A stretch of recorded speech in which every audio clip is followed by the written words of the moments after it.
Assalamualaikum warahmatullahi wabarakatuh. Kali ini kita akan membahas mengenai toharoh. Apa sih toharoh itu? Toharoh secara bahasa berarti bersuci, sedangkan secara istilah ialah membersihkan diri, tempat, pakaian dari najis dan hadas menurut cara-cara yang ditentukan oleh syariat Islam. Hukum toharoh sendiri ialah wajib, sesuai dalam firman Allah Quran Surat Al-Baqarah ayat 222. A'udzubillahi minasyaitonirrajim. Bismillahirrahmanirrahim. Innallaha yuhibbut tawwabina wa yuhibbul mutatahhirin. Yang artinya Allah menyukai orang-orang yang bertaubat dan menyukai orang-orang yang mensucikan diri. Pembagian toharoh. Toharoh dibagi menjadi dua. Yang pertama ialah toharoh lahiriah, dan yang kedua toharoh hukmiyah. Toharoh lahiriah ialah membersihkan dan mensucikan diri, pakaian, dan tempat ibadah dari najis. Sedangkan toharoh hukmiyah ialah membersihkan dan mensucikan diri dari hadas. Yang termasuk dalam toharoh hukmiyah yaitu wudu, tayamum, dan mandi.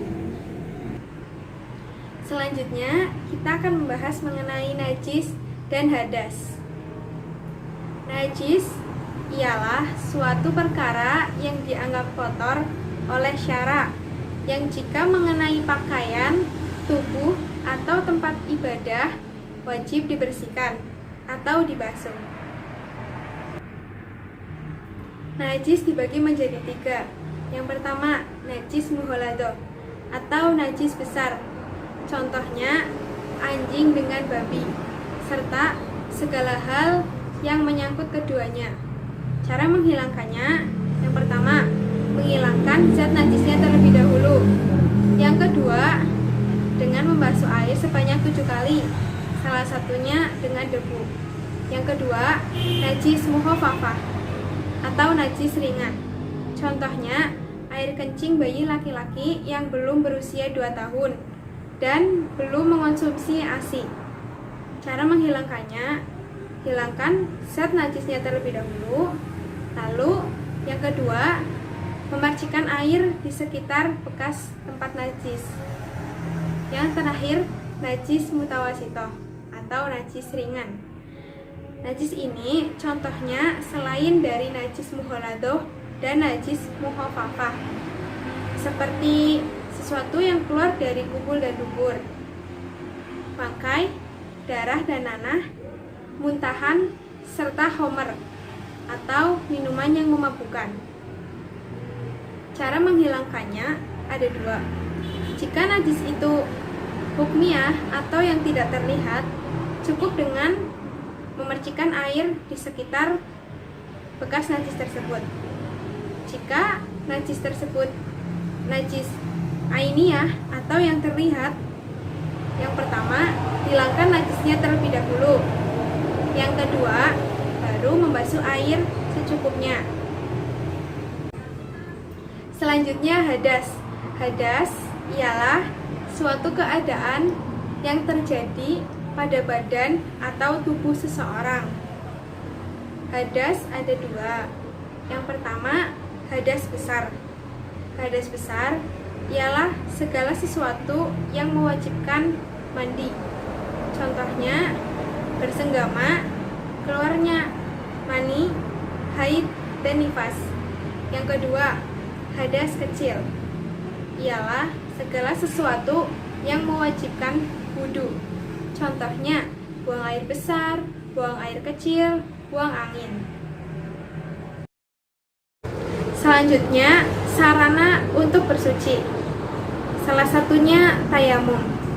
Tayamum secara bahasa berarti menyengaja, sedangkan secara istilah mengusapkan atau menyapukan debu yang suci pada muka dan kedua tangan dengan niat dan tata cara tertentu.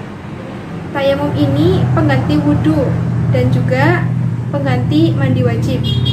Jika tidak ada air, yang seharusnya menggunakan air, ini menggunakan debu yang suci. Syarat-syarat tayamum.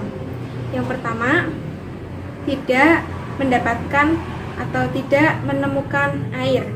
Yang kedua, dalam keadaan berbahaya atau tidak aman atau tidak ada alat untuk mengambil air. Yang ketiga, dalam keadaan atau cuaca yang sangat dingin. Yang keempat, tidak memungkinkan terkena air karena sakit parah. Yang kelima, memasuki waktu sholat fardu. Dan yang terakhir, tayamum untuk 1 kali sholat fardu. Selanjutnya, cara-cara bertayamum. Yang pertama, niat. Niatnya, nawaitu tayamuma istibahatis sholati fardholillahi ta'ala. Yang kedua, mengambil debu pada media tayamum seperti meja atau dinding yang sekiranya terdapat debu yang bersih dengan menggunakan kedua telapak tangan. Yang selanjutnya, tempelkan tangan pada debu tersebut, lalu menipiskannya dengan meniup. Kemudian usapkan yang pertama pada bagian muka, cukup 1 kali usapan. Selanjutnya, buang habis bekasan dari muka. Dan yang terakhir, ambil debu lagi di tempat yang berbeda, kemudian usapkan ke kedua tangan. Yang terakhir ialah hikmah toharoh. Bersuci sangat penting bagi kehidupan kita dan banyak sekali manfaatnya.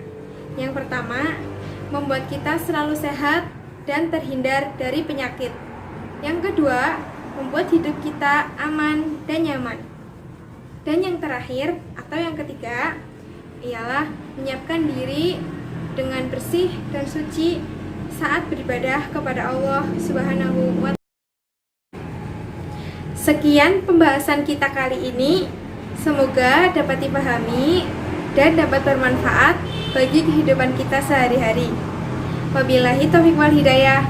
Wassalamualaikum warahmatullahi wabarakatuh.